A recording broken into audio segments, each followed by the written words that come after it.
স্বাগত জানিয়ে সমগ্র শিক্ষার সঙ্গে যুক্ত কর্মচারী যারা রয়েছেন পশ্চিমবাংলায়, পার্শ্ব শিক্ষক, বিশেষ কেমিস্ট্রি, পৌরসভা, মাদ্রাসা, ভোকেশনাল, সকলের কথাই বলছি আমরা। সমগ্র শিক্ষার বাইরেও আছেন কিছু, সকলের কথা বলছি। অবস্থা ভালো নয়, অবস্থা কিন্তু খুব একটা ভালো নয়, খুব বাজে অবস্থা এই মুহূর্তে। আর কে ব্যাংকের যদি আমরা পার্শ্ব শিক্ষকদের কথা বলি, আজকে এসএসকেএমএসটি এবং পার্শ্ব শিক্ষকদের শাসকপন্থী যে সংগঠন, রেজিস্টার্ড সংগঠন, শিক্ষামন্ত্রী দত্ত বসুর হাতে তৈরি সংগঠনের নেতা, প্রেসিডেন্ট, তার একটা স্ক্রিনশট, তার একটা মন্তব্য, স্টেটমেন্ট ভাইরাল হয়েছে। আপনারা সরাসরি আমাদের স্ক্রিনে এই মুহূর্তে সেটা দেখতে পাচ্ছেন। এবং সেখানে পরিষ্কার ভাবে তিনি বলেছেন যে পরিবেশ অনুকূলে নয়। দেখুন, এর আগে পর্যন্ত আপনারা দেখেছেন বন্ধুরা, একাধিক সময় শাসকপন্থী সংগঠনের পক্ষ থেকে বলা হতো যে আলোচনা চলছে, আলোচনা পজিটিভ জায়গাতে আছে। সেই পজিটিভ কিন্তু এখন প্রতিকূলে চলে গেছে, সেই পজিটিভ কিন্তু আর অনুকূলে নয়। আপনারা সরাসরি স্ক্রিনে দেখতে পাচ্ছেন রমিউল ইসলাম শেখ মহাশয় তিনি স্টেটমেন্ট দিয়েছেন যে অবস্থা বেগতিক, পরিস্থিতি আমাদের অনুকূলে নয়। চেষ্টা চলছে, চেষ্টা করছি আমরা।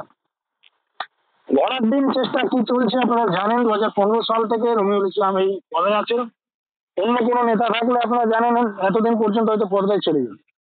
পদটা ছাড়া উচিত, কারণ একটা রাজ্য সরকার বিধানসভা ভোটে যদি তারা জয়ী হয় 5 বছর তার সময়সীমা থাকে, লোকসভা ভোটে যদি জয়ী হয় 5 বছর ক্ষমতা থাকে।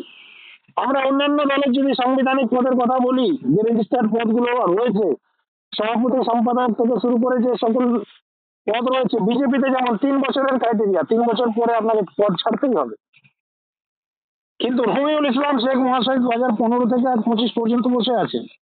তিনি হয়তো বলতে পারেন যে এর আগে তো অনেক মডিফিকেশন হয়েছে, আমার নিজের সংগঠন ছিল, পরে তৃণমূলে এসেছি, এর আগে তো মহিদুল ইসলামের লবি, মানে একাধিক এক্সকিউজ আসতে পারে। কিন্তু অ্যাজ এ শাসকপন্থী সংগঠনের নেতা হিসেবে 5 বছরের বেশি তিনি আছেন, এই নিয়ে কোনো সন্দেহ নেই। 5 বছর হয়ে গেল, কিছু অ্যাচিভমেন্ট করতে পারেননি, তার হাত ধরে কোনো দাবি আদায় হয়নি। এমনকি সরকার যে বঞ্চনা করছে, সরকার যে কিছু করেনি, বহু কিছু এক্সপেকটেশন, প্রতিশ্রুতি থাকা সত্ত্বেও মমতা বন্দ্যোপাধ্যায় আজ অব্দি কিছু করলো না। শুধুমাত্র একবার বেতন বৃদ্ধি করেছে, তো সেটা মমতা ব্যানার্জি কেন, অন্য সরকার যদি থাকতো কি মনে হয় করতো না? অবশ্যই করতো। রাম সাম যদু মধু যে কোনো সরকার থাকতো পশ্চিমবাংলায়। 2009 সালে বেতন বৃদ্ধি, 2018 সালে, অর্থাৎ প্রায় 8 বছর 9 বছর পরে বেতন বৃদ্ধি করেছে একটা সরকার। যে কোনো সরকার মমতা ব্যানার্জির জায়গায় যে থাকতো তারা করতোই বেতন বৃদ্ধি। এটা কোনো মানে বিরাট কিছু করেনি 2018 সালে যে বেতন বৃদ্ধি করেছে। তারপর যদি আপনারা দেখেন আজ 25 হচ্ছে, 10,000, 13,000, কিছুই করেনি রাজ্যের মমতা ব্যানার্জির সরকার। এটা বলতে আমাদের কোনো মানে কোনো দ্বিধা নেই, এবং এটা আমাদের কথা নয়, বাস্তব ফ্যাক্ট। কিছু করেনি তো আপনি আর কি বলবেন এখানে বাড়িয়ে যে কিছু করেছে। ইপিএফ চালু করেছে, শুধু পার্শ্ব শিক্ষকদের ইপিএফ চালু হয়নি, এবং ইপিএফ কেন্দ্র সরকারের প্রজেক্ট। লেবার কাস্ট, অত্যন্ত নিম্ন শ্রেণীর যারা মানুষ, তাদেরকে একটা রাষ্ট্র, ভারত সরকার এটা দিয়ে দিয়ে থাকে। পশ্চিমবাংলার মমতা ব্যানার্জি এমন কিছু দেয়নি সেটা করে। আর কি এমন ঘোড়ার ডিম ফেসিলিটিস দিয়েছে পার্শ্ব শিক্ষক বা এসএসকেএমএসকে বা কন্ট্রাকচুয়াল শিক্ষাকর্মীদের মমতা ব্যানার্জি? রবিউল ইসলাম শেখ মহাশয়ের আমরা বহু পার্শ্ব শিক্ষক, এসএসকেএমএসকে শিক্ষক শিক্ষিকাদের সাথে কথা বলেছি। তাদের যেটা বক্তব্য, আমরা তাদের ইন্টারভিউ নিয়ে আসবো সরাসরি আমাদের চ্যানেলে। তারা চাইছেন পদটা ছেড়ে দিক, তিনি এবার সন্ন্যাস গ্রহণ করুন। আর তার হাত দিয়ে কিছু আশা করছে না পার্শ্ব শিক্ষক সমাজ। অন্য নতুন মুখ আসুক, সে জীবন দাস হতে পারে, বা আরো যারা আছেন তারা আসুক। সভাপতি পদ শিক্ষামন্ত্রী তাকে বানিয়েছে সভাপতি, সে নিয়ে কোনো সন্দেহ নেই।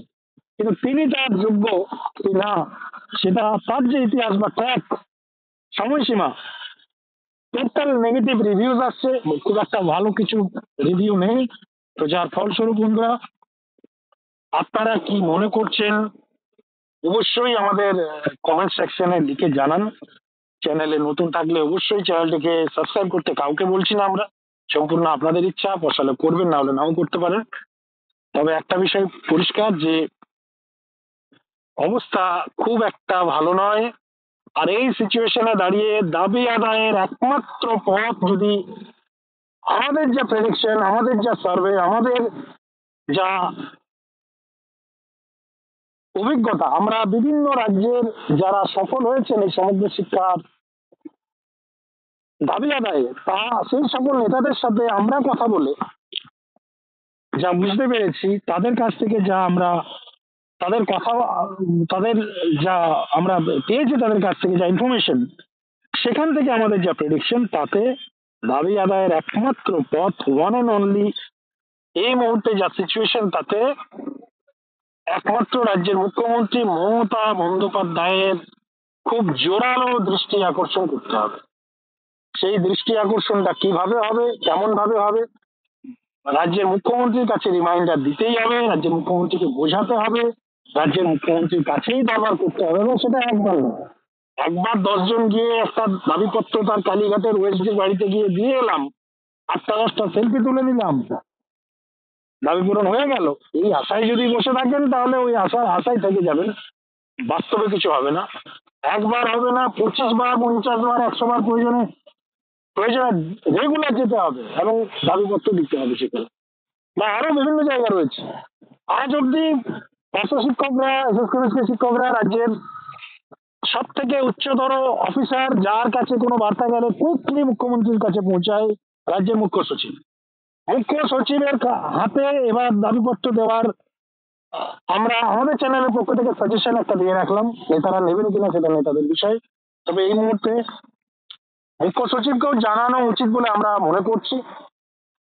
বাকি যা সংগঠন যারা আছে, তারা আরো ভালো বিষয়গুলো বুঝতে পারবে, তারা সিদ্ধান্ত নেবেন। জাস্ট আমরা একটা সাজেশন দিলাম, কারণ আমরা বহু রাজ্যের সমগ্র শিক্ষার নেতৃত্ব, সফলতম নেতৃত্ব যারা দাবি অ্যাচিভমেন্ট করেছেন, কারণ আমাদের চ্যানেলে, একমাত্র আমাদের চ্যানেল, এটা আমরা গর্ব করে বা প্রাউড ফিল করে বলছি আপনাদের, যে একমাত্র ডিএনএ বাংলা, পশ্চিম বাংলায় যারা পশ্চিমবঙ্গ বাদ দিয়েও ভারতবর্ষের আরো বহু রাজ্যের সমগ্র শিক্ষার নেতৃত্বদের, সফলতম নেতৃত্ব যারা দাবি আদায় করেছেন, সেই সকল নেতৃত্বদের সরাসরি সাক্ষাৎকার নিয়েছি, এবং সেই সকল সাক্ষাৎকার, তাদের আলোচনা, তাদের পয়েন্ট অফ ভিউ, তারা কি পথে দাবি আদায় করেছে, সমস্ত বিষয়গুলো আমরা আমাদের চ্যানেলে টেলিকাস্ট করেছি। তো যার ফলস্বরূপ এই সাজেশনটা আমরা আলোচনা করলাম।